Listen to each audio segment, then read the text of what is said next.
Screen 1, 2. Okay, 1, 2, 3. So let me know if you can see my screen. I'm not going into presentation mode. I'm just going to, yeah, hold on 1 second. Let me share sound. There's going to be some practical sessions as well throughout the process. So hopefully,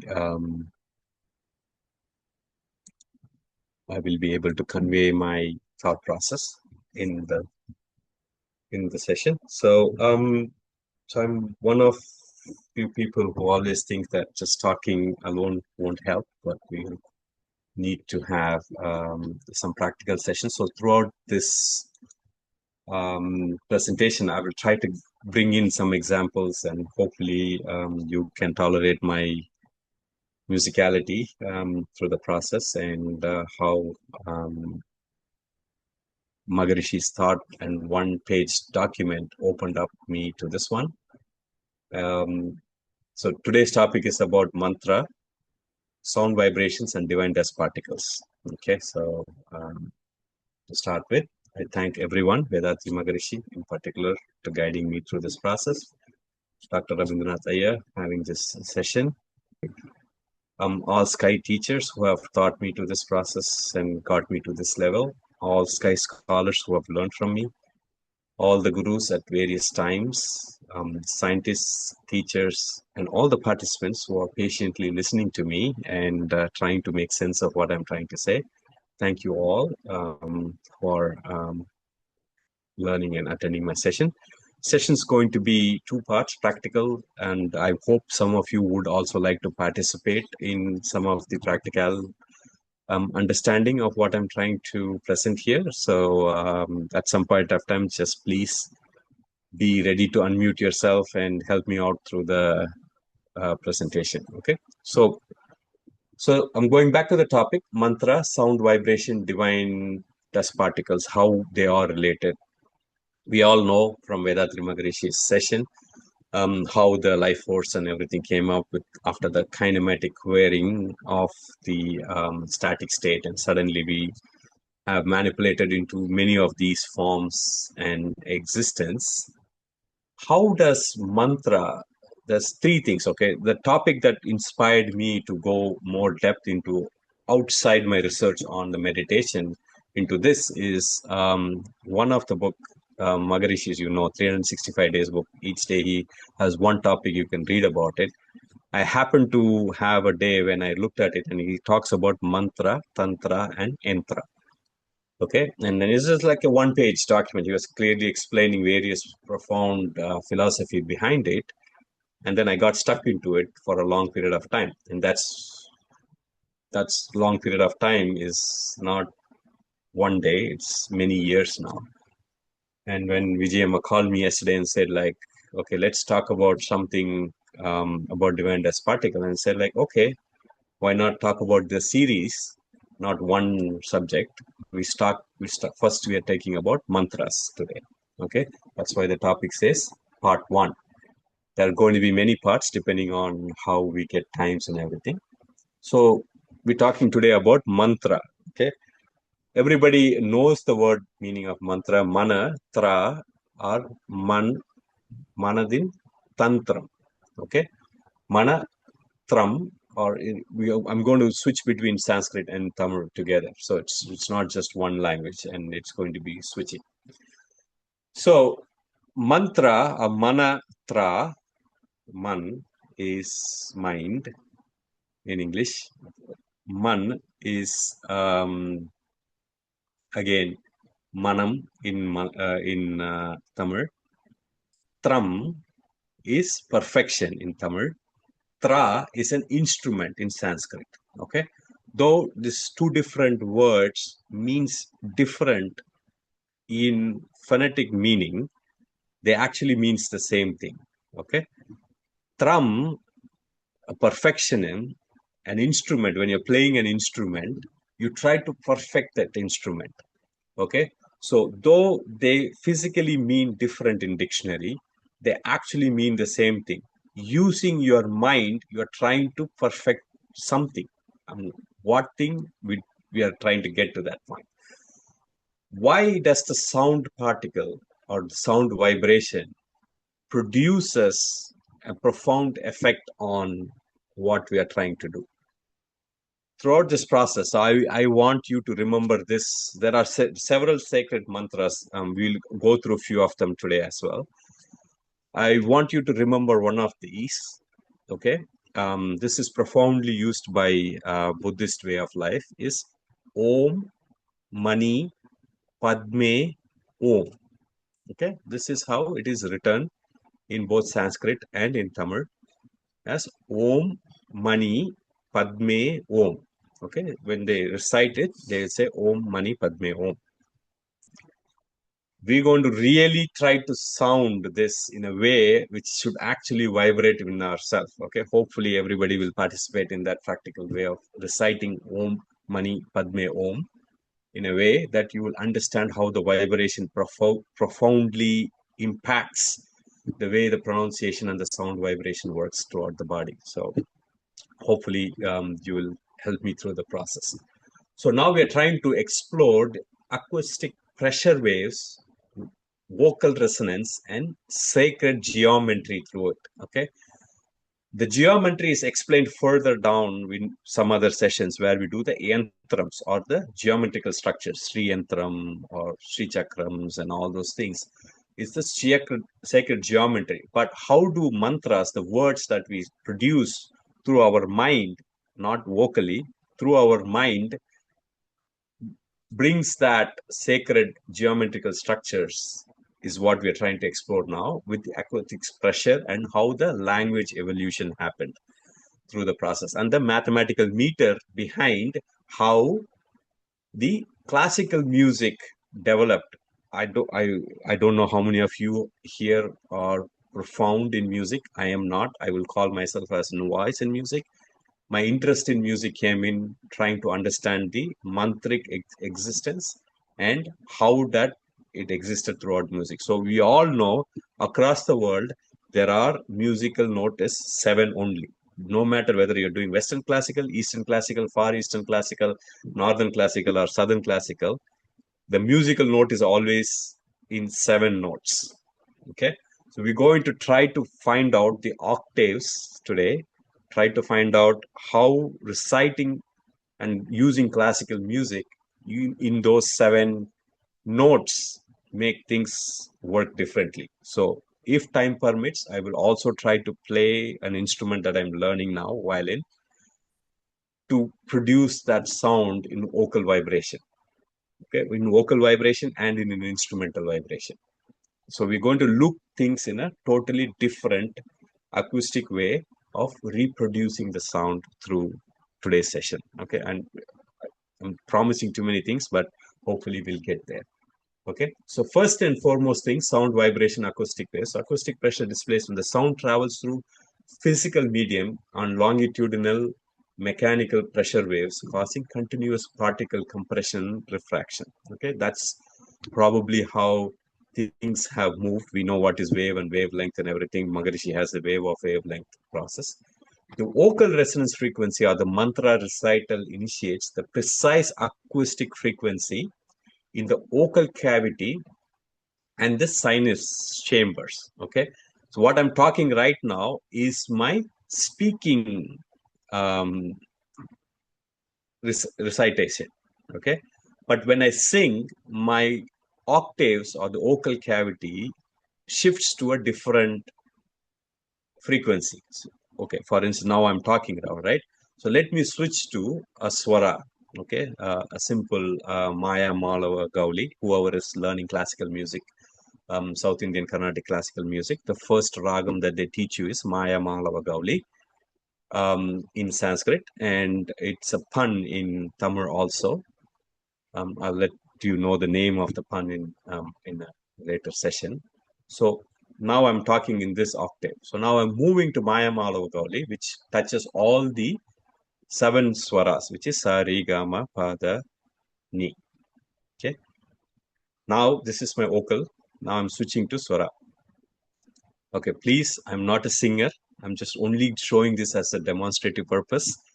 If I did it wrong, please laugh it out. But I'm just trying to demonstrate the octave movement. Okay. You would have seen many people talk differently. When they sing, they have a different octaval tone.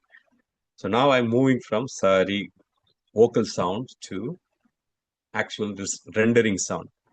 Sari ga ma pa da ni. That's my singing vocal sound. This is my talking vocal sound. In Western classical, sa equates to C note. Okay. Now let me sharpen it a little bit, where I say my sa is going to be a little sharper, not flatter. So I went this one. Sa ri ga ma pa da ni. Sa goes to the second note octave.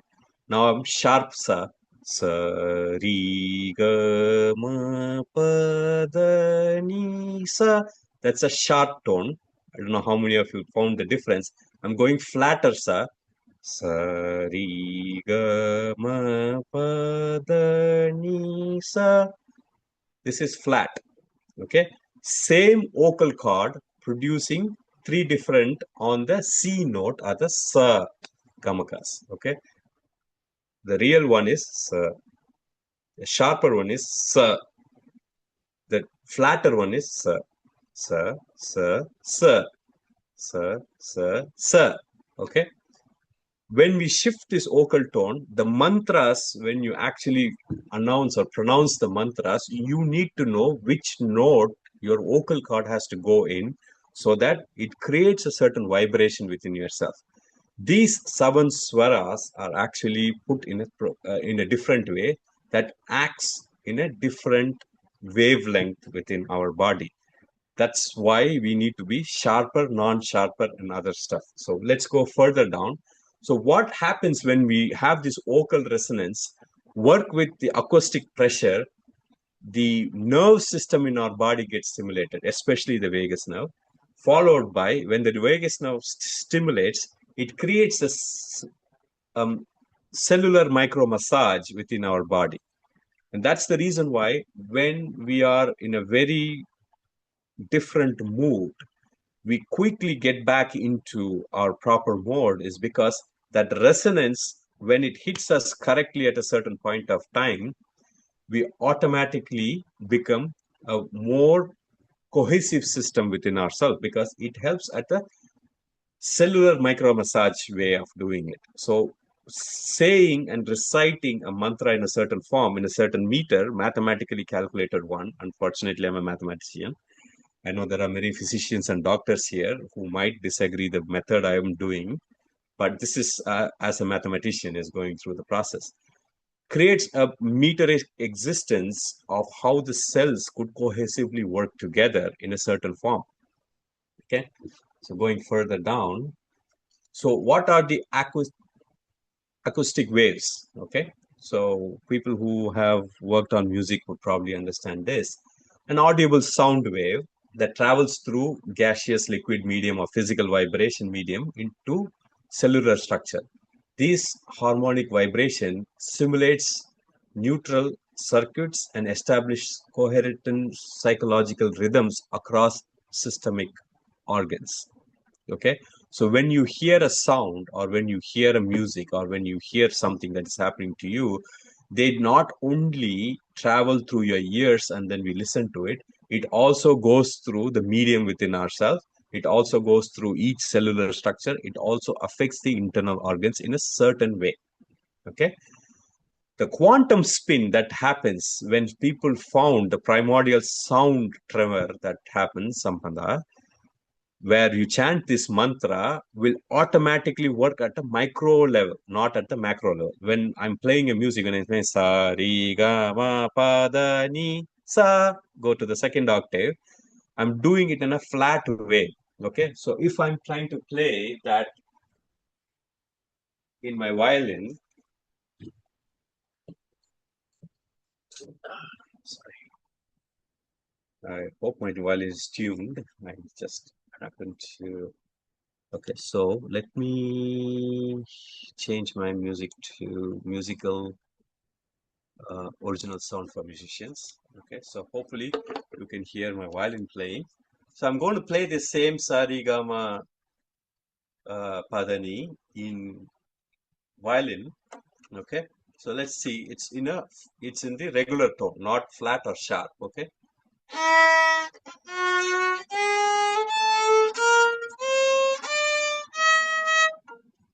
Can you hear my violin tune?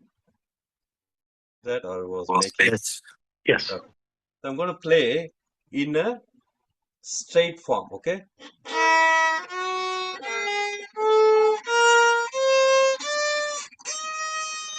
This sa,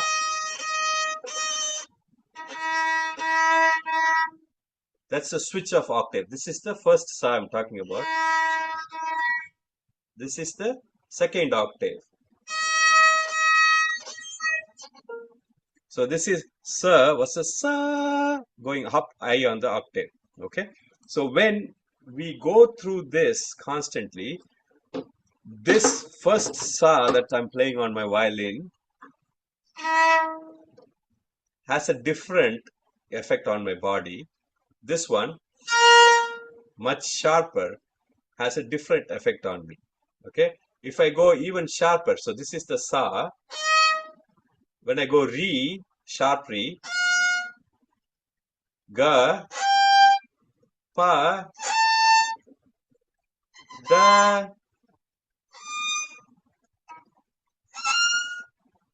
that's the sharp, sharp sa, the next octave of the sharp.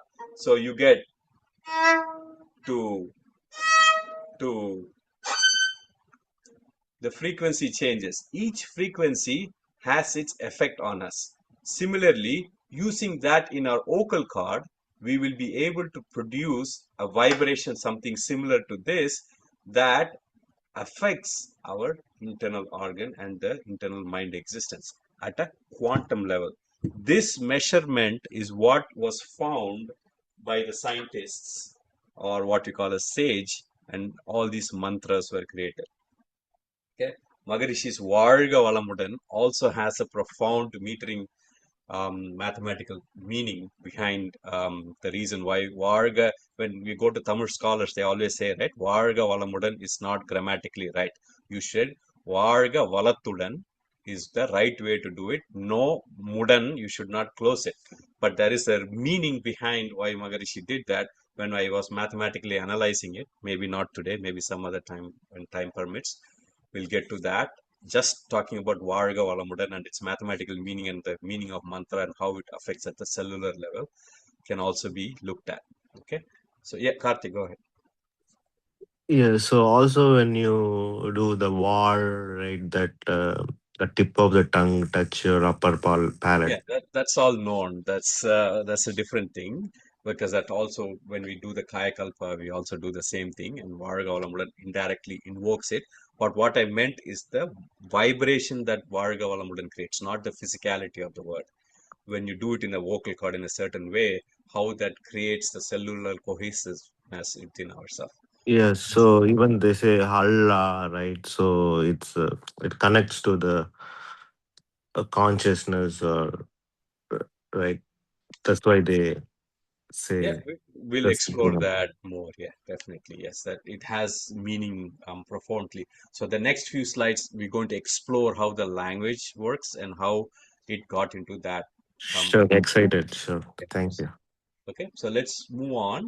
So now we know the acoustic musics that we get is actually at the macro level. The mantras actually work at the micro level. Okay, so now manana or mind liberation, phonetic resonance, and cellular realignment. Okay, repetitively saying phonetically, say Om Om Om Varga Valamudan Varga Valamudan Varga Valamudan Om Bhur Bhuvaswa Yadanin Yadanin Ningya. Know that these are all written in a certain way that when we do repeated phonetic expression through the words or the vocal cord, it creates a certain oscillation and forms a chaotic beta to synchronize alpha theta state. So constantly creating that creates that one. The phonetic resonance, the syllables, the bija mantras in Sanskrit or in Tamil, okay, these are close to the phonetic languages, not the non-phonetic languages. What we call phonetic languages is what we speak is what we write, and what we pronounce is what we do. most people don't realize that why Sanskrit and Tamil and most of the Indo languages are phonetic is because we don't say the words as is. We always have the consonants and the vowels together. And most people don't understand the reason why the consonants and the vowels have to go together. We are all here, we know that we've been meditating for so long, so I won't be surprised most of you would know why we have a phonetic language versus non-phonetic language differences. Is our vocal cord Vishuddhi has 16 chakras, everybody knows that, and each chakra has an alphabet associated to it, and most of those alphabets are actually vowels in Sanskrit or in Tamil. A, I, U, U. All these vowels are aligned to each of the vocal cordal petals that comes in our Vishuddhi. The other consonants, what we call kaka, kiki, yarna, varna, kanga, chana, these are all consonants which operates on the other petals of the other chakras. But when we have to produce this through our vocal cord, we have to constantly mix the consonants with the vowels. So ik becomes ka, ka, ga, ga, and everything. What it means is ik plus a, ka, right? The vowels constantly touch it. When we do that, we have to understand the reason why the phonetic language is built is because these consonants, when it has to express itself, has to come through our vocal cord. That's how the language got created. But we have to go through a cellular alignment. The cells don't exist through our vocal cord. So this is where most of the saints and people who created music say that vocal cord or mantras written in a physical form do not convey things as is. There is a meaning behind it. There is a meter behind it. There is a measurement behind it. What we say through our vocal cord, which is what we said in the beginning one, acoustic waves, is a macro level understanding of that sound that is happening. Okay. Eventually, I'm have to connect this to divine dust particle, how the kinematic querying happened, why we all enjoy music with the macro level, how you go into a deeper divine dust particle level. Hopefully, time permits. We'll get to that. So, that phonetic resonance, we have to always remember that when you pronounce certain things in Sanskrit or in Tamil or in Indo language, we are not producing the sound as is. We are always using our vocal cords vowel expression added to it. Okay. So let's go further. And now, once we know the difference, right? The manana or constant chanting of the mantras, the phonetic meaning behind it, why it's always corrupted. And then we go into cellular realignment, how this sound energy slowly translates it into an epicellular environment where entropy happens much faster and quicker. Okay. So again, I'm not a biological person. I'm only mathematical person and trying to get some physics into it. So we move into the subatomic and divine dust particle mechanics, how it works. Paramanu, yogan, biophotons, coherescence, and subatomic spinning alignments. Okay. So Vedatri Maharishi says Vedatri in physics defines Paramanu as fundamental divine dust particle. That's the smallest indivisible unit of subtle energy that constitutes physical matter and consciousness field. Sustained mantra chanting introduces targeted sound waves that alters the subatomic particle spin, removing energy blockage in a subtle channel or the nadis and re-establishes cellular purity. Okay, so Maharishi also touches upon how chanting of certain mantras would target a specific sound wave and alters the subatomic particles spinning way. Okay, so now that would eliminate ourselves from the blockage. Okay, we have many mantras coming behind next to it, and I also hopefully you still remember the mantra that I said at the very beginning, and then we'll also try to chant that. We'll move to the next one. So the mathematical precision. Okay, so in Sanskrit it's called Varnamala, in Tamil it's called Uirmei. Okay, so that's what I said. We already touched upon this. I'm not going to stay too much on this one. But most people who hear, who know Tamil would understand how the Vallinam, Enlilam, Idayanam is there, and how the Uirme Earth stands. Similarly, in Sanskrit, they also have a certain when Kantya, Talvya, Dantya, and Oisyas are all there, are different part of it. So when letters progress systematically from throat to lips, the vocal traction acts as the modular acoustic tubes. So when the mantras are chanted, it is between your throat and your lips only. But how does that travel through the entire body, through the different forms, is where we have to go further down and look at it, and how music and classical music works towards it. Okay. So phonetics have certain phonetics, right, where there are certain reflexes, there are nasals, there are certain ways that you have to chant a mantra in order to understand it. So, for instance, Varga Valamudan, Ra has to come in. You have to curl your tongue and hit the back palate, and it has to be a Ra, Palli, Palli, Palli. Okay, there's three different ways you have to say. This is the reason why we are constantly trained to pronounce the word in a certain vocal form. If you don't do that, we will not be pronouncing the word correctly.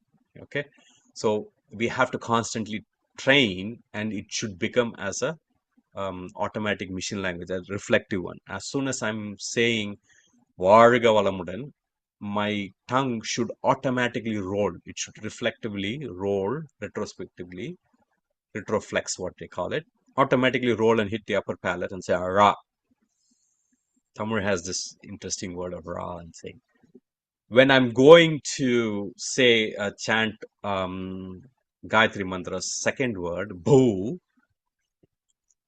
Bhu comes automatically my inner lower sense. So when I said Sa, right, in the classical music, Sa, Re, sharper Sa, Re versus flat Sa, Re. Bhu comes at the flatter, more controlled way that touches my Muladhara. Bhu. I can't say Bhu. Bhu is not the right way to say it. It should be Bhu. Bhu, not Boo. Varga. Varga. Not Valga, not Valga. So this training has to happen. That's the reason why you see most people, when they start training people at a very young age, they particularly focus on the pronunciation of the word, not only physically through your tongue and your throat, but also bodily. Okay, so let me turn on my video. I think I should explain it proper with my video turned on. Hopefully, so let me stop sharing and then give myself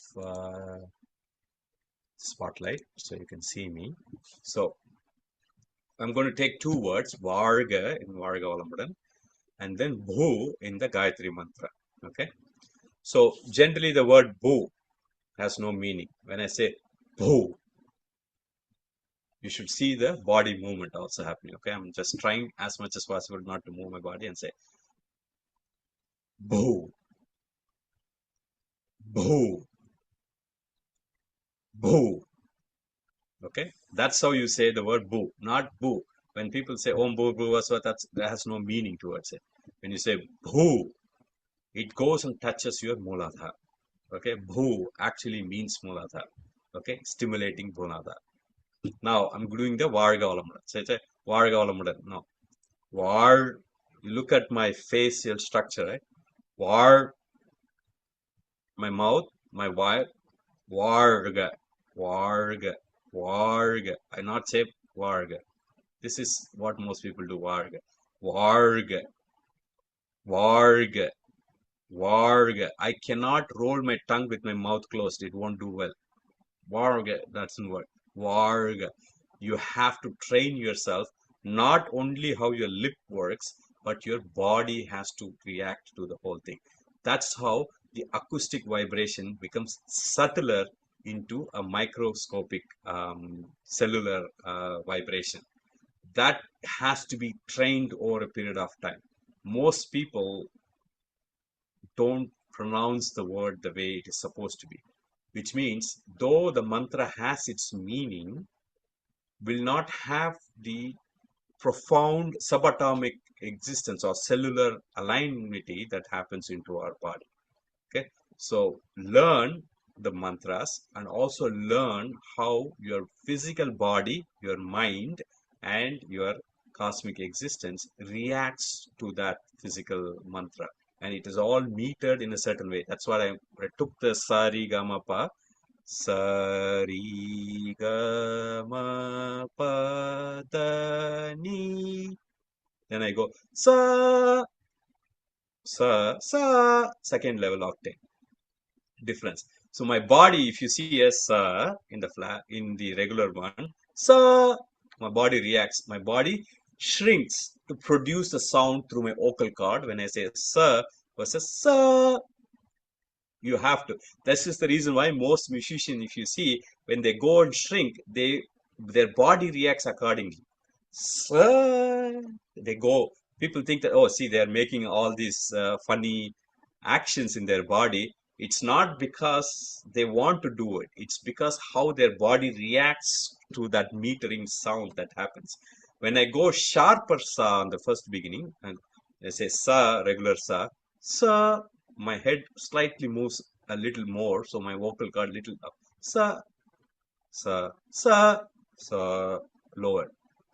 That's what when I played in my violin, if you go in the violin, right? So when I play sa in the violin, sharper, so this is my violin. So when I go regular sa, this is my goes the sha. When I go sharp sa, I depress it a little bit here. But when I go on a lower sa, I go on the fourth beat on my D string. So violin has a G, D, A, and E string. This is the bigger sa that I was talking about. So when I go to the lighter sa, the sharper sa, this is sa. This is sharp sa. This is re. This is flat re. This is sharp re. There's a subtle difference in it. When you do the vibrato, what we do is we move our finger like this. So a violinist would probably understand what I'm trying to do here is I move between my, either I'm doing a ra, which is, so I go ra vibrato, which means the ra is here. I go up and down. This is where the vocal cord goes as sa, re. The vibrato that happens in violin or the musical instrument, we go like this. So at the very beginning, I said mantras is basically on a physical note, on a physical body. So when we do say the word and we try to express it, we use the body as the instrument. That's why it says mana tra. Perfect the body to say the word mantra. Okay, so let me take me off the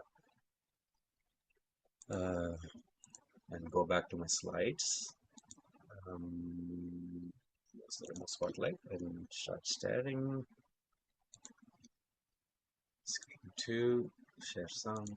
Okay, so that how you go physical and how it reaches the subatomic existence. Okay, so now we're going to the next slide, the bija mantras. Okay, so one of the most famous mantra that we all know is the Onkara, right? It has three meaning to it, A, U, Im.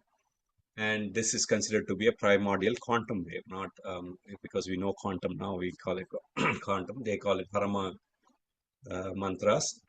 So there is a certain way you need to pronounce the Om. So it touches the Lam, Ram, and the Hum Bija mantras when you say Om, which has A, U, Im. And it, I mean, if you want, the slides can be shared. Vijayam, I couldn't take the latest slide. I'm just giving the slide that we had yesterday. So she had added more information to the latest slide also. So that has even more examples in it. So I'm just using the slide that we did last night. So when Om is chanted, it touches on three bija mantras, Lam, Ram, and Hum. Lam being Muladhar, Ram being the Manipuraha, Hum being the top of the head. So when you do Om, it actually touches the entire body. But I have to pronounce the Om through my vocal cord. So now I'm going to attempt to say a long Om. Okay. So we generally say Om. The real way of saying Om, which I've learned from Vedic scholar, is Aum.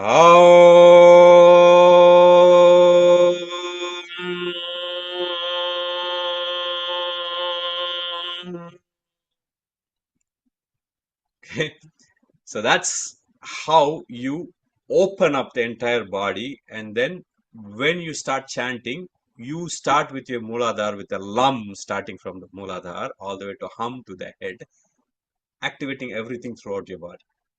And that is what was found in the Indian philosophy.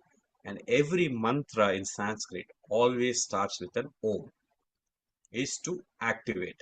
And in many puja, right, in ritualistic form, what we do is first and foremost, we invoke a deity called Ganesha, who is also called Ganesha, is also called Vigna Vinayaka and everything, which actually means the god of your Muladhar, Mulakadavai. Okay, so by invoking Muladhar, by invoking Om, we So, did you say the Mooladhar Ganapati, right? Mula Ganapati, right? He is always called Yeah. Mula Kadava, Mula There's a Ganapati. Mooladhara Ganapati also there. I've seen Yeah, in the temple. it's there. But what Ganapati actually means is Gana means all the activities, and is sitting in Moolam or our Mooladhara. Okay, so that's where it starts. So when you actually say Om, you are actually starting from your Mooladhara. Oh, that's where it starts. Oh, this is actually very well done with the kanch or sunk, right? When you do the blowing of your sunk, and that's what is used in most, which we will talk about in Tantram and Yantram. So more about it. Now we are only talking about the phonetic sound of each mantras. So when that happens, you have to use your body also together. Okay, when we talk about tantras and yantras, that's different ways how we use our body. When we do the mantras, we have to align our body according to the sound that is getting produced. Oh means we automatically invoke the muladhara. Oh means your stomach will start shrinking. Means your head will start shrinking together. Hum, not om. Hum, hum. When you do the ha, it starts goes out of your head. If you really do home properly through phonetic sound, I'm only invoking a phonetic sound of the om. When you do it automatically through your body, when each sound is created through your mind, you will see the vibration happening throughout the body. And when you do the hum and then we give the silence, your head will automatically stand at the Dwadasanga. Okay, that's phonetically how you express it. Karthik, go ahead. Yeah. So my question. So when we do this mantra, and you said so, the different energy center it activates. So does it help when you meditate? Help you Yeah, focus on that subsequent side. slide will explain to you why Maharishi's way of meditation aligns with what the question you have asked exactly. Sure. Thank you, Tarun. All gone. Sure, all of that. So that's one example of how we do it. Again, remember the mantra I said at the very beginning. I'm repeating that. Om Mani Padme Om. and the right way of chanting through phonetics. We'll talk about that later. So now let's move on to certain mantras. So I picked two language because both are comfortable to me. One is Sanskrit and another one is Tamil. I'm also comfortable in Hindi and Malayalam, but for the purpose of here, I took two major uh, one. So I would want one of you who is proficient in Sanskrit or at least to know this to chant the Gayatri Mantra. Can one of you unmute and chant me the Gayatri Mantra? I want participation. Madhuri, can you do Madhuri? Again, don't worry, I'm not going to say what you're chanting is right or wrong. I just want the proper pronunciation and the involvement of participants in this conversation. So if you can chant the Gayatri Mantra for me, please. Yeah. Okay, go ahead. Sure. Go ahead.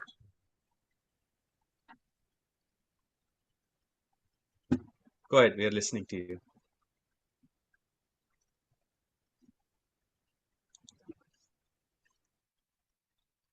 You muted yourself, Madhuri. Please go ahead and unmute and say the Gayatri Mantra for me.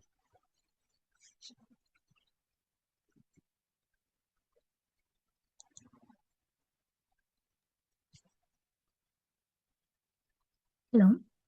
Yeah, I can hear you. Please go ahead. Yeah. Om Bhur Swaha Tatva Saviturvenum Bhurbo Devasya Dhimahi Diyo Yona Prachodayat. Okay, so that's Gayatri Mantra, right? Om Bhur Bhuva Swaha Tat Saviturvarenyam Bhargo Devasya Dhimahi Diyo Yona Prachodayat. Okay, I'm using only my vocal cord and my lips to say this mantra. Okay, so now I'm not going to go and chant the whole right way of doing it with my physical body.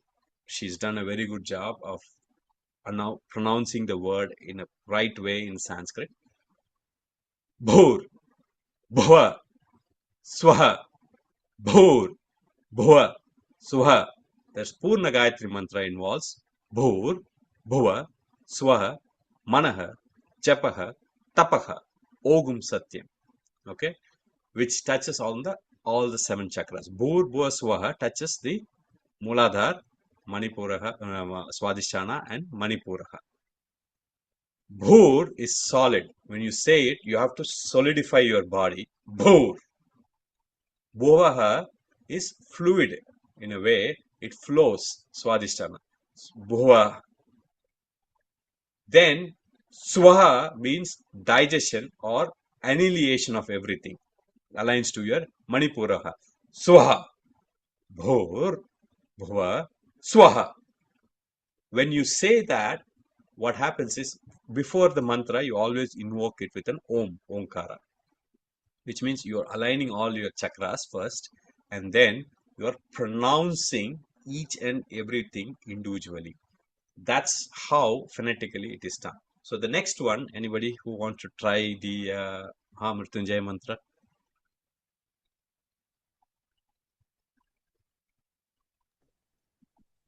I can try it. Yeah, No, go ahead. Go ahead. Om Trayambaham Yajamahi Yajamahe Yajamahe Sugandham Pushti Vardhanam Vardhanam Urvar Urva Urva Kamam Kamiva Bhavandana. Bandhanan, right? Bandhanan, Yeah, Bandhanan. Bandhanan, Mrityor. Mrityor, Mukshya, Yeah, Mukshya Mukshya, Amritat. Mamrtat. Okay. So Sure. the two different one has different meters. One is retroflex, one other one is a nasal sound, more of a.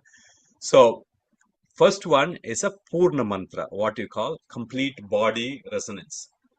Mahamrityunjaya mantra is about Shiva on the top of the head. Okay. So the word and the meter that is written on them is actually resonates only on the top of the head. Trayambaga yajamahe sugandhim bhuttivartanam urvamagana mrityor mukchiyamamritat. only resonates on your head with a nasal sound more, you will be able to pronounce Gayatri mantra less than the Mahamrityunjaya mantra. Mahamrityunjaya mantra, you can pronounce it more because it only resides around this place where we call it Shiva's residence. That mantra, when you profound and then you spill the mantra out, it is much more easier to pronounce and understand than the actual Gayatri mantra. When you do the actual Gayatri mantra, I have to stand up and explain to you, or in a sitting posture completely my body and then do it. We'll not get there because we have a lack of time now. So we'll move. Now that's Sanskrit way of having the retroflex and the nasal resonant based mantras. We'll go into our Tamil now, Tirukkural. Okay. So most of the time, people have said that Tirukkural is basically a socio-economic, a socio-life existent based scripture, and it is good for living. Most people don't understand that Tirukkural actually has the profound phonetic meaning, and each kural that you say or the mantra that you say actually has a resonative existence in your body through the sound. Okay, so now I want one of you to say the first kural. Who wants to say the first kural? I'll go, yeah. வாழ்க Yeah, வளமுடன். go ahead, Manikanta. First அகர one. முதல எழுத்தெல்லாம் No, this one, that's on the slide. If you can look at the slide and then say the first one.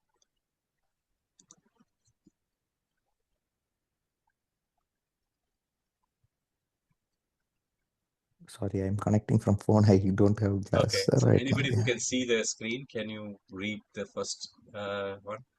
திறனிறந்து சொல்லுக சொல்லை அரணும் பொருளும் அதன் அதனிலுணவுங்கு இல்லை திறனிறந்து.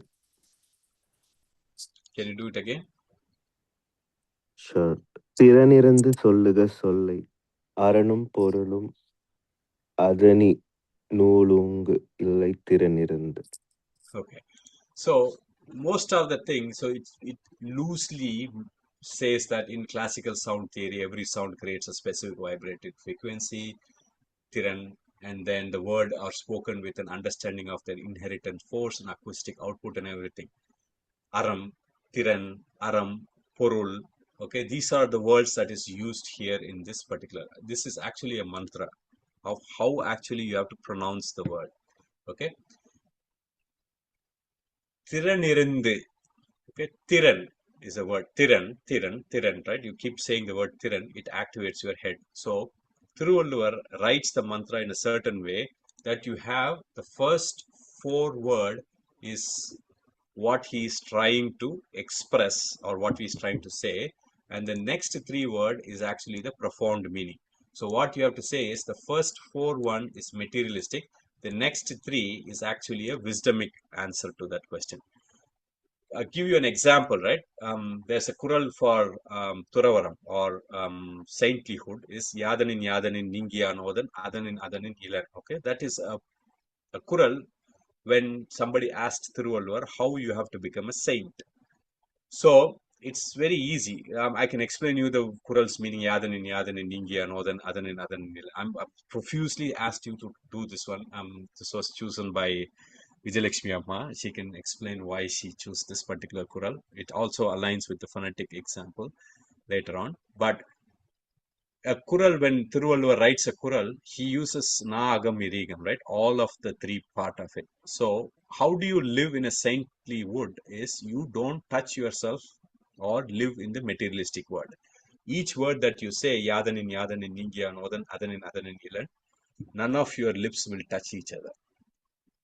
So what he did is he told not only how to live, it also phonetically, the words that is produced, if your lips don't touch in this world, don't live in a world materialistically by touching and understanding each one of them. That's how phonetically the word is. Tirukkural is actually mantra. It's not only about its profound meaning, the word, the way the words are coined and the way you pronounce the word actually means how your cellular alignment actually happens. So as Manigandan started with, right? First kural is Agara Mudala Eluthalam Adi Bhagavan Mudatre Ulagu, right? Starts with A and ends with an La. When you say that, you actually align your body and mind. See, there is even more interesting kural, okay? What is the most difficult kural? Anybody knows about rain, right? There is an actual kural about rain, which if anybody can pronounce that, they will say they can pronounce any of the other kurals. Anyone in the crowd wants to say the most difficult of the kural? துப்பார்க்கு துப்பாய துப்பாக்கி துப்பார்க்கு துப்பாயதும் மழை. Right, exactly. This comes under the Adhyayam of rain. Okay, that's the first slogam on the rain Adhyayam. There is a way you have to understand how the words are said. Okay, the easiest way how to find out, well, there are 7 different types of rain available in this world. Okay, do you know how those rains are actually supposed to be formed? Take a cup of water, put it in your mouth, keep your head straight, and then say the words. The water will spray in a certain concentration. You take those concentrated words. Actually, I did the experiment. Okay, I don't want to do it here, but I filled my mouth with water, measured in a paper like this, and then I said it. Measured in a paper, you will find 7 different concentrated water flow when you do that, and it has to happen in a certain alignment. And your body has to react it in a certain way. Only then you will know how 7 different kinds of rain will happen and how those 7 different rains will affect your physical body acoustically. Okay, so when you go and stand in a rain, like yesterday there was a big heavy rain that happened. The vibration that rain produces, okay, affects my body in a certain way. I have to absorb that. And many of the times when you go to a water body, right, when you stand near a lake or a river or an ocean, your body becomes naturally calmer.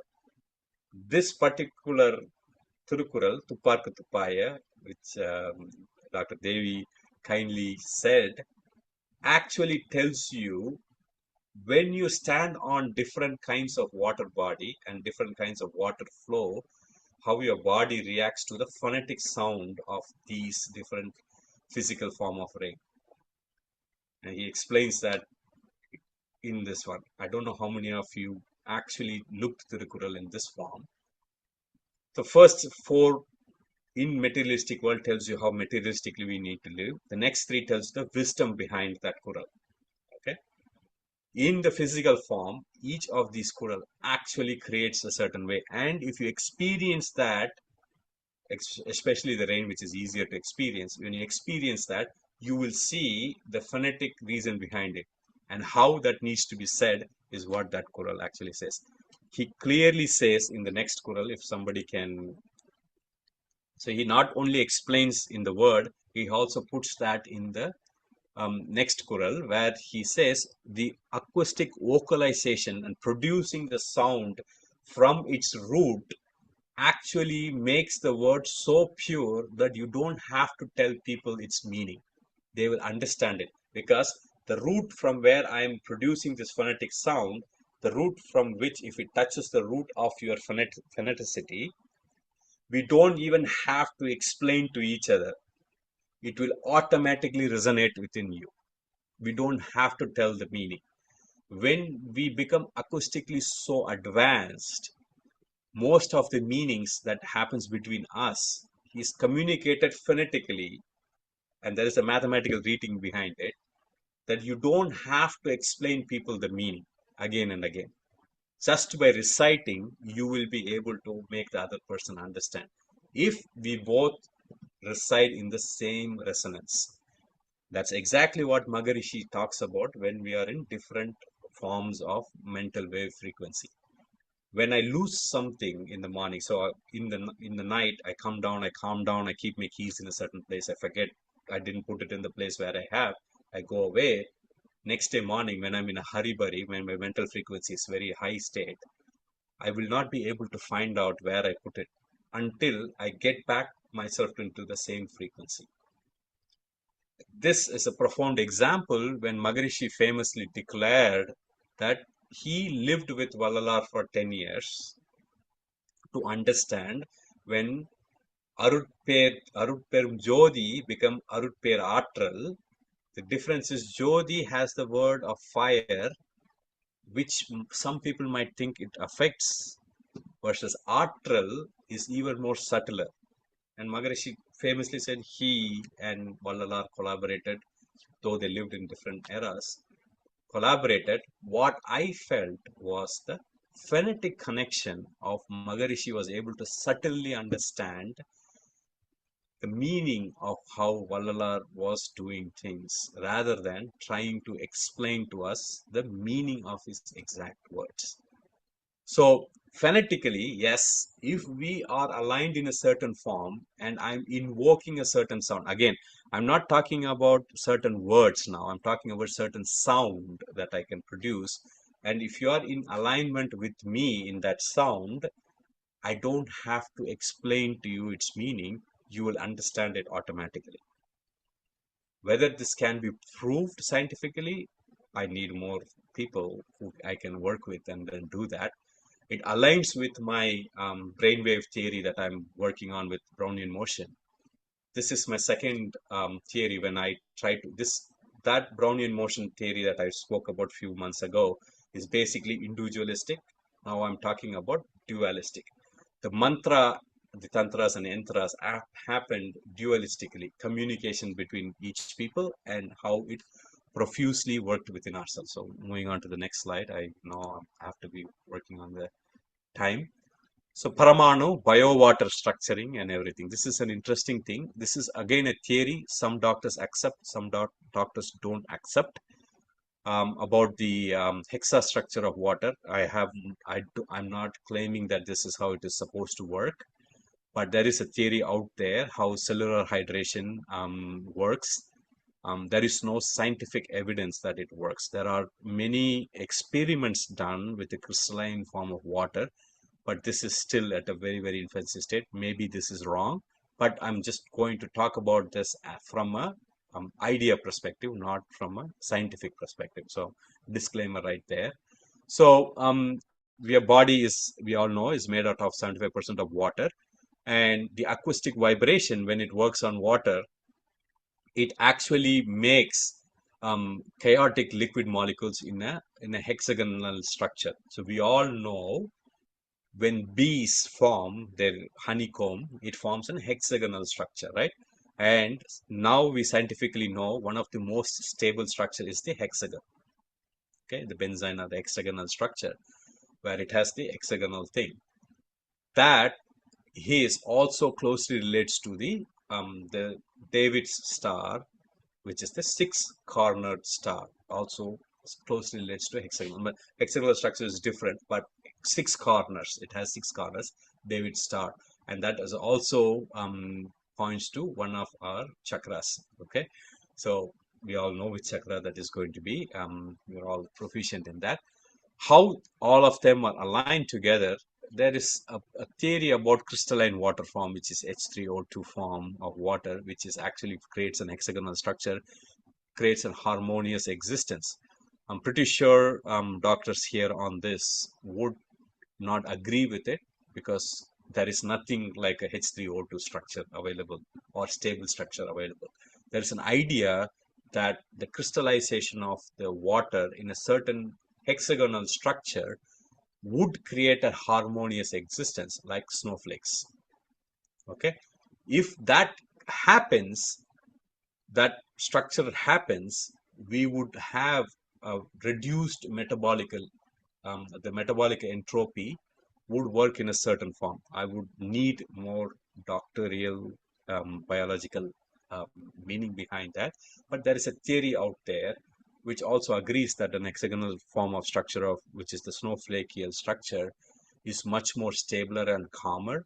And when we have a calmer mind and then we have this um, structural form, we automatically get to that form. Okay.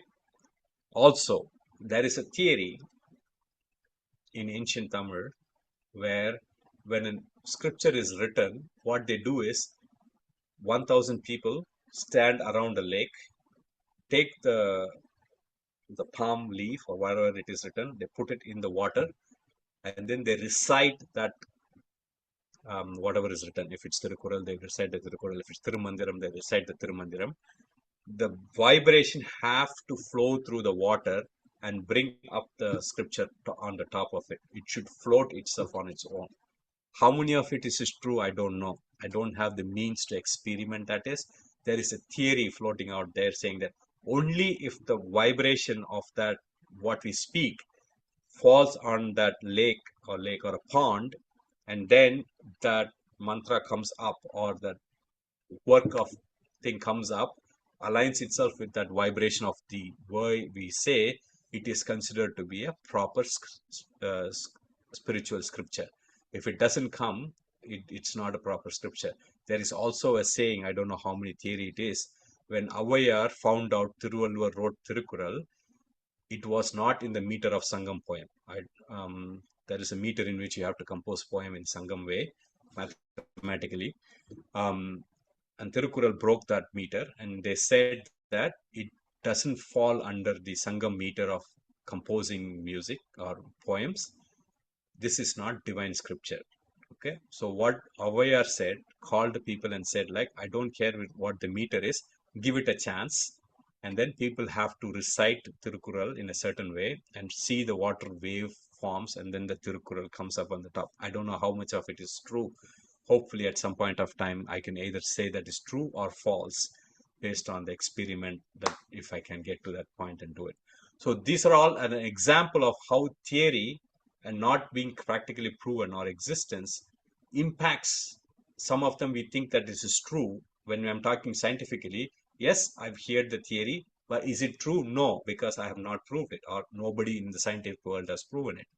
These are materialistically told that these acoustic sounds do produce a wavelength in such a way that these scriptures would float, or it will resonate in a certain way that everybody will be elevated. Anything has been proved? No. Similarly, the crystalline water, people say when we do certain things in a harmonized way, it forms an hexagonal structure. It would form an harmonious cellular existence. Have you proved it? No, it's still in theory. Now, coming to how Maharishi has coined our meditation technique, right? Phonetic resonance creates an acoustic pressure, then molecular cluster, then becomes crystalline form. 20 minutes of meditation. Okay, we start with phonetic resonance, Guru's blessing and divine blessing, Maharishi's poem, phonetic resonance, right? He starts with that, invokes our and creates a harmonious acoustic surrounding within us. Then we say our atmosphere is purified by divine energy. We invoke what? First we do the pranayama, then we do the two forms of pranayama, then we do the Tandola Shuddhi. We then do Guru blessing and divine blessing. First 5 minutes acoustic, then we purify our surroundings. Creates a pressure wave around us. How many of you, when we do initiation, right, we always say that you create that atmosphere around us. We invoke these poems that Maharishi has written. I would go further down and say when you recite that poem, recite it in a certain way that Arivedan, okay, I'll take one of the poem. Arivedan Deva Mentra Tayumana, right? So there he invokes phonetic sound in a certain mathematical meter, okay? I mean, I put in the meter here. That creates an acoustic environment around us before we go into meditation. Maharishi actually invokes and creates that surrounding us. Then we create that atmospheric pressure, acoustic pressure around us. Then when we go into molecular structure, our mental frequency goes down, creates an hexagonal cohesive cellular structure. That's when our wavelength goes down, or the number of frequency goes down, we become more cohesive. Our body becomes more fluid, but together. In that form, he eventually says blessings. And that stabilized form in the last 20th minute would resonate in a way that calms our mind, creates a crystalline form into the other form. 20 minutes of Maharishi's meditation does not simply say, sit there, chant this mantra at the beginning, bless the Guru, bless the divine, make our environment. We say those things physically. Then we create a surrounding, automatically creates this acoustic pressure wave around us. And if you're doing it in a group, it automatically creates it. Then when we go and start concentrating on one of the points we do, our cell automatically aligns because we already have the surrounding of us. Acoustic wavelength interacts with our body, creates such a photonic energy that our cell is aligned. When that wave is propagated out through blessings, people who are receiving it also gets the same wavelength attached to it. We might think that Maharishi did this as a placebo effect. No, this is a scientific meaning behind why we need to be at least 20 minutes of meditation and do it. And Maharishi always says at least 5 minutes. If you are able to be in a calm state of mind and existence, we have attained the meditative state. He didn't say we are doing meditation. If you are in that calm state, we have attained the meditative state. In that state, your cells are in a cohesive way, and then it explores itself into, when you bless it, the wave that forms out of it, the sound that goes out of it, works profusely. Another thing I keep telling people, the entire Brahmanyanam is included in Maharishi's Arutperatral, Iravum Pagalum, எல்லா நேரங்களிலும் எல்லா இடங்களிலும் எல்லா தொழில்களிலும் உறுதுணையாகவும் பாதுகாப்பாகவும் வழி நடத்துவதாகவும் அமையுமாக is actually a Brahmanyanam invocation. Okay, அருட்பேராற்றல், இரவும் unknown, பகலும் known. Okay, when we go from unknown to known, it invocates and creates that acoustic surrounding within us and causing a nice, beautiful state of meditation. So it's considered to be a ritual, but is actually not a ritual. It is building us into a surrounding of acoustic sounding existence, where at the end of it, when we have a crystalline cellular existence within ourselves, we will be able to bless people in a much better way. Okay. So, yeah, in interest of time, I'm quickly going through before I go into, so how this particle alignment happens is what this one happens. So acoustic wavelength creates a water structuring, reaches the subatomic spinning particle. Now is where I'm getting to divine dust particle. Creates a divine field of unity. That paramanu, the divine dust particle that emits out of us through the blessing, creates a Shuddha Brahman, or the vibration that is happening around us, makes not only us, the divine dust particle that emits around me, also in that Brahmic state, or the existence of divine state. So each 20 minutes of meditation, do not think as a ritual, understand its profound meaning, why it is done in such a way, physically, biologically, mathematically, chemically, what happens within us has a very good meaning behind that.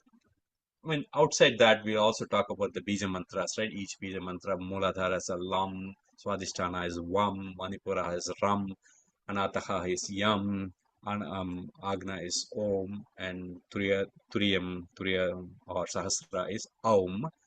These things do happen at phonetic level, and each one of them has its own profound meaning, happens at different level. What happens at the earth level, what happens at the microparticle level, what happens at cellular quantum benefit level. Again, eventually reaching up to the divine dust particle level. Okay. So quantum energy cohesiveness and energy tuning, reorganizing our subatomic disorder into a proper way, we could sustain an acoustic resonance by.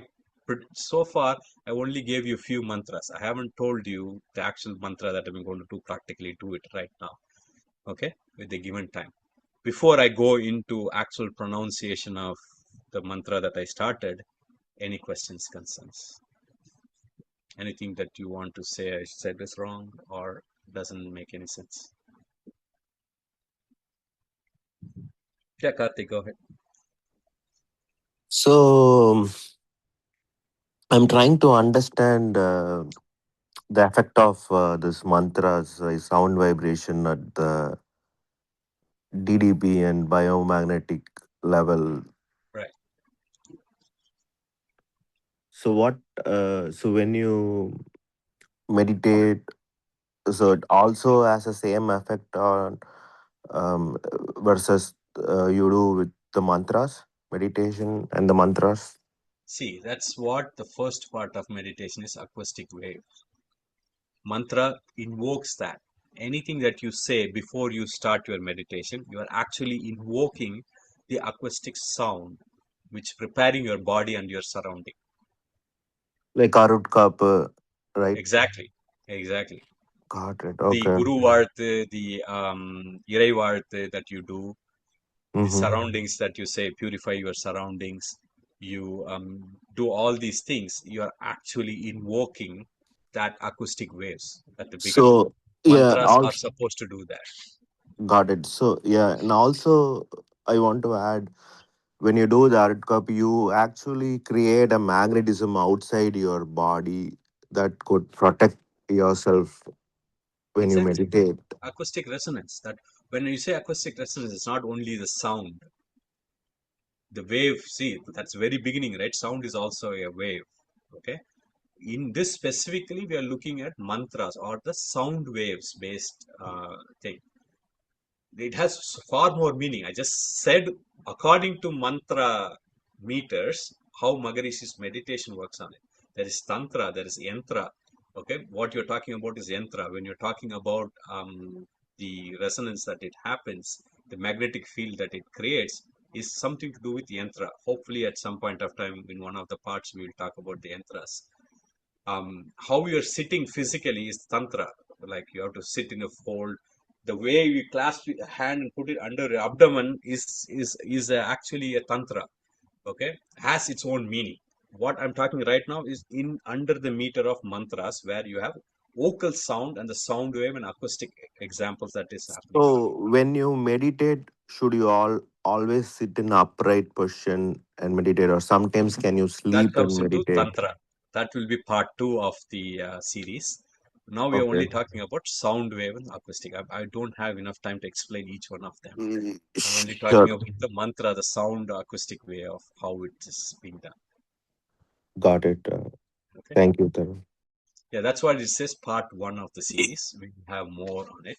So, any other questions? Namaskar. Yeah, Ashwinji, go ahead. Thank you. Very nice presentation. I have also been learning classical vocal music for the last year and a half or 2 years, I would say. I'm not regular, so I have very high appreciation of what you have presented because each swara is they correspond to each chakra. Sare, Gama, Pa. You have 7 swaras and chakras. What I would like to know is whether each chakra is associated with certain range of frequencies. Right. Number one. Exactly. So what are those frequency ranges, if there is any information on that? Number two, my music teacher has given me some basic exercises.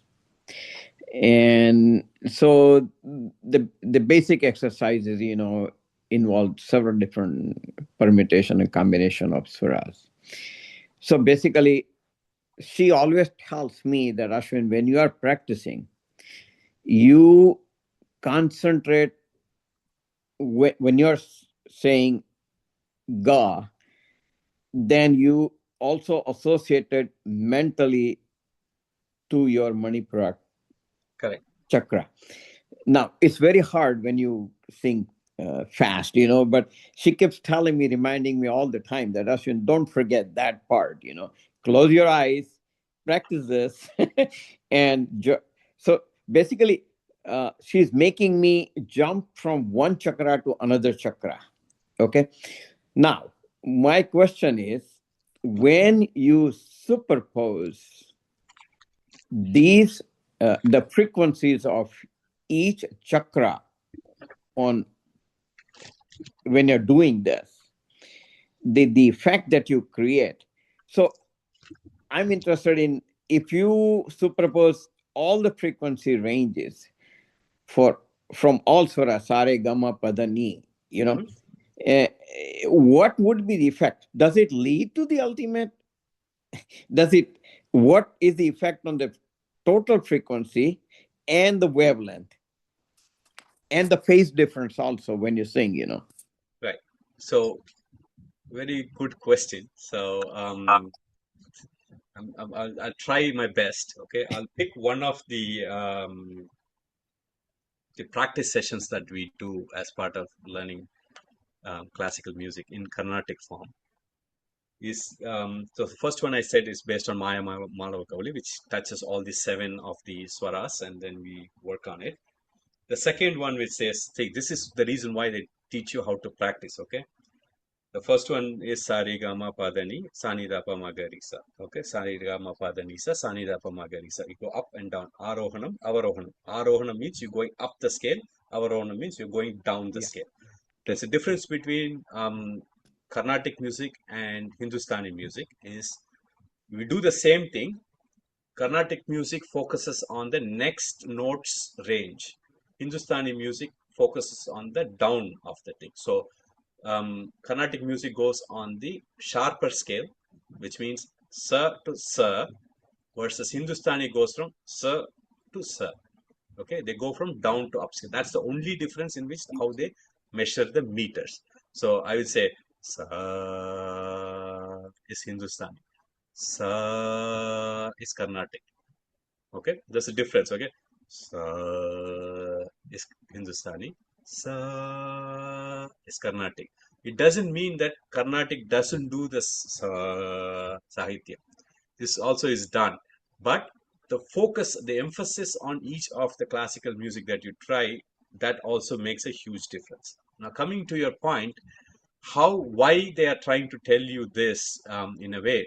This is the first one, Sarigama Arohanam, Sarigama Pada Nisa, Avarohanam, Sanidapa Magarisa.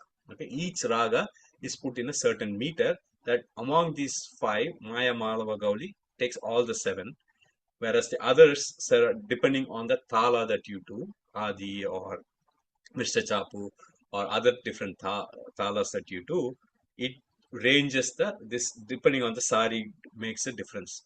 The second one where you teach there's sari sari sari gama sari sari sari gama. That's the teach that you try to do. So if you only learn sari gama padani sanidapa magarisa, unless you are a very highly evolved spiritual person, you won't appreciate when you say that. So the next, that's when they teach you the practicing sessions. So okay, I'm doing the second one. I say sari sari sari gama padani sa sani sani sani dapa magarisa. Okay, this is one of the practice. I'm just making sure that I don't miss the note. So I'm looking at it. I practice this on a regular basis. Okay, this is the basic thing that they teach. Or they will say sari gama pada gama sa. Then they go into gender swaram where they say sasari ri gama papa sasari, and then they also have 3 different sounds. Okay, 3 different speeds. Sari gama pada ni sa, first speed. Sari ga ma pa da ni sa. I didn't do the count, but I'm just showing you how. Second speed. And then sa re ga ma pa da ni sa, sa re ga ma pa da ni sa. So sa re ga ma is 1. This is 1 second, approximately. One touch is 1 second. This invokes the acoustic sound in a different wavelength. So if you go around the first slides that I did, right? So if you see here, the frequency, depending on the frequency that you have, this is probably the first speed, that's the second speed, that's the third speed, that's the fourth speed. So in violin terms, what you do is you go sari, sari, sari, sari. So the fourth speed or the third speed, what I do in my violin is, sorry, I'm not teaching you music. I'm just trying to explain how the But final speed will be like excuse, this.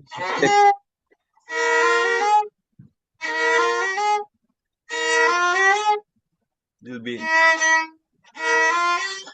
so you go one stroke, go into all four sound in 1 second meter. So right, that's but how you measure. are you trying to relate this to the tala? No, Thala is, I didn't get to the Thala yet on this one. So that's why I'm saying Okay, I don't want to make it as a musical thing, because the okay. Thala also makes music. What I'm trying to say is how the sound is produced and how it's related to it. Okay. Yeah, because So, the music has four components, you know, right. swara, tala, laya, and bhava. This Yeah. is an Indian language. I So mean, that's I why don't know what the Tamil part is, no, but no, it's the same thing. It's all the same one. okay. Every Western classical music also. So that's why I gave a disclaimer at the very beginning. I'm not a proficient musician. My music relationship of learning is only up till the mathematical modeling piece, and what I've learned is only up to that level. Yeah, Dr. Devi, please. one thing Yeah, I sure. wanted to mention, and you did say that, and I just want to repeat what Swami used to tell me too. You know, like when he's talking to me in English, you know, but all of a sudden he jumps to Tamil out of habit or whatever, you know, or maybe he wants to convey the true meaning of what he wants to say. And I used to complain, Swami, I don't understand Tamil. And he said, just listen. As long as you catch my waves, you're fine. You understand Sure. everything. Exactly. Yeah. Don't need Okay. language. That's what he used to tell me. Yeah. Yeah. Phonetic language happens. Dr. Devi, please. வாழ்க வளமுடன். Margal. Very nice, Tarun. A very deep, intuitive and intellectual presentation. I can see the amount of effort that has gone into this presentation.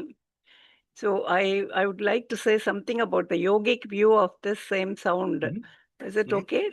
Yes, yes, absolutely. Yes. Okay. So sound is known as nada in Sanskrit, and mantra is a sound, and even God is known as Nada Brahmam. Correct. Nada is the primal divine vibrations that is the core of the spiritual practice. So we know that whatever we call this kinematic quivering or spanda, or the divine, that vibration is the basis of Nada Brahmam. Right. So when we chant mantras, we follow the sound vibration. See, the infinite sound wave, then that became gross and then came into manifestation. That is the cause of all manifestation. Correct. Because Word was with the God, and Word made this world. So when we chant mantras, we follow the sound vibration from the gross to the subtle, from the external to the internal, and then from the physical to the causal, and even beyond. So it's a very simple technique of meditation that can easily take you to different states of consciousness. So this is called Nada Yoga. So Nada Yoga exists in 5 planes actually: physical, pranic, that is the energy part of it, the mental, supramental, and the causal or the atomic wave. So each dimension has its own vibration, level of vibration, and its own method of perception also. So yoga classifies this perception into 4 distinct levels. One is called Baikari, that is the outer sounds produced by objects clashing or the movement of the throat, vocal cords, gross noise, speech, music, etc. So I find that very interesting that this It corresponds to the 4 levels, 4 stages of particle realignment, you said. So maybe we could correlate it with the acoustic wave, I think. So the second one is called Madhyama, which is a whispered sound, which is slightly more subtle and it's barely audible. So that I think is the water structuring that you were talking about. Correct.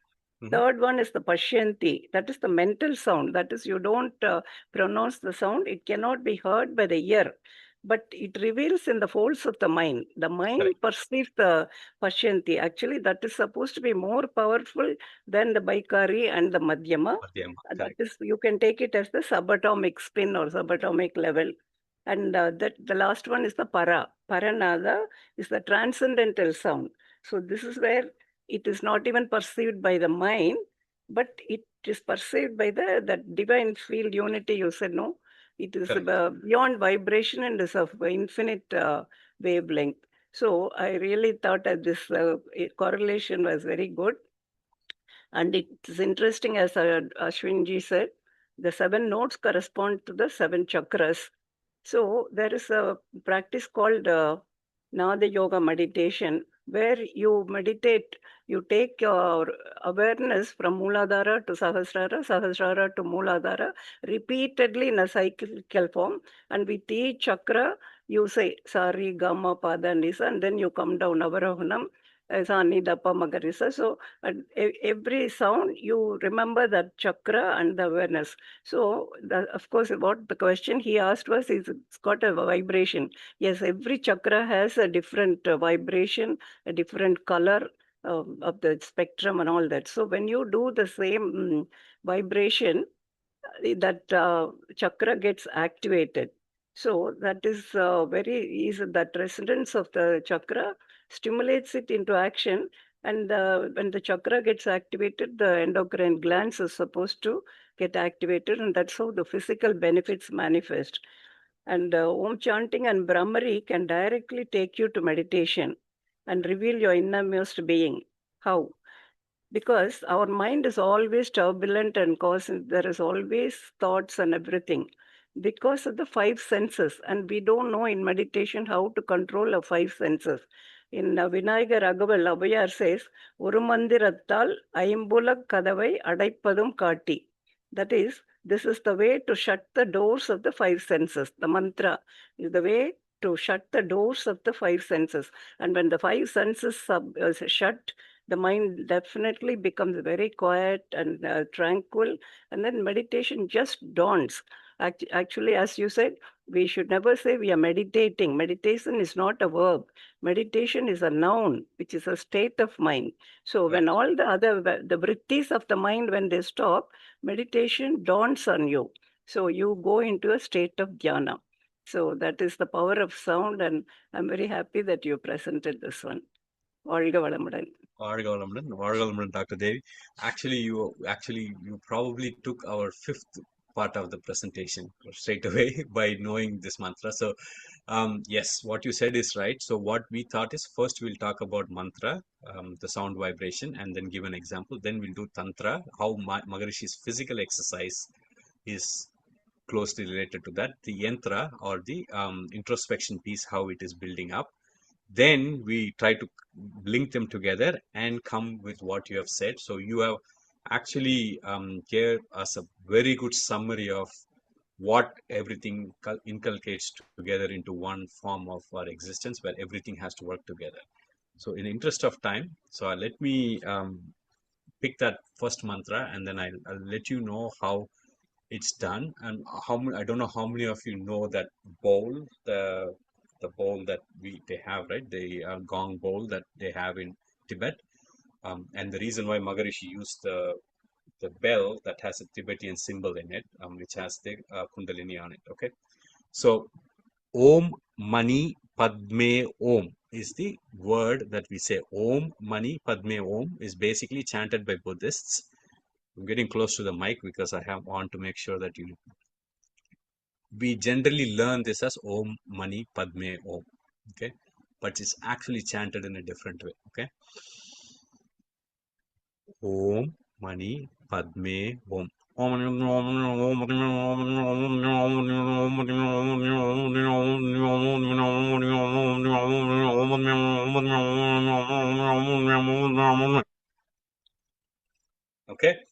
one single breath, I did Om Mani Padme Om in an actual vibrative form. If you listen to the vibrative form, you would not hear Om Mani Padme Om. But if you take this in an acoustic form and take it to the Agna or your Thuriyam, you will clearly hear me saying Om Mani Padme Om. It took me many years to practice to make sure that I don't say this word like some kind of a gibberish garbage word, because I can read like that's gibberish. It's not Om Mani Padme Om.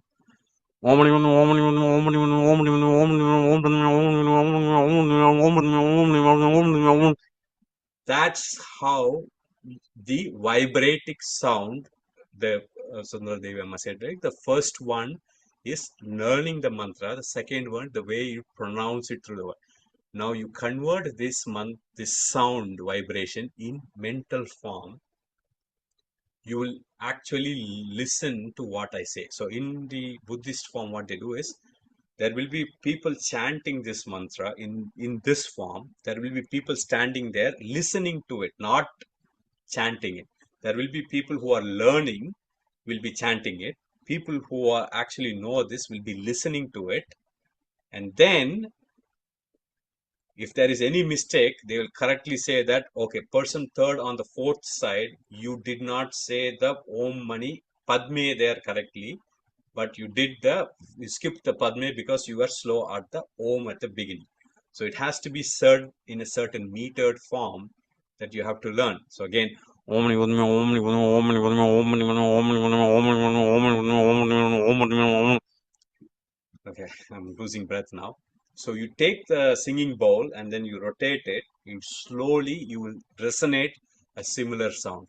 Reproducing that sound in your head without chanting and listening to that will activate your pineal gland very, very nicely. I have done this many times to find out how it activates with the instrument that I have. Has a profound meaning. When I say, it has a different meaning. When I produce the sound, it has a different meaning. When I think about the sound, it makes a different meaning. When I just be that sound, it has a different effect on it. That we're already over time. Sorry.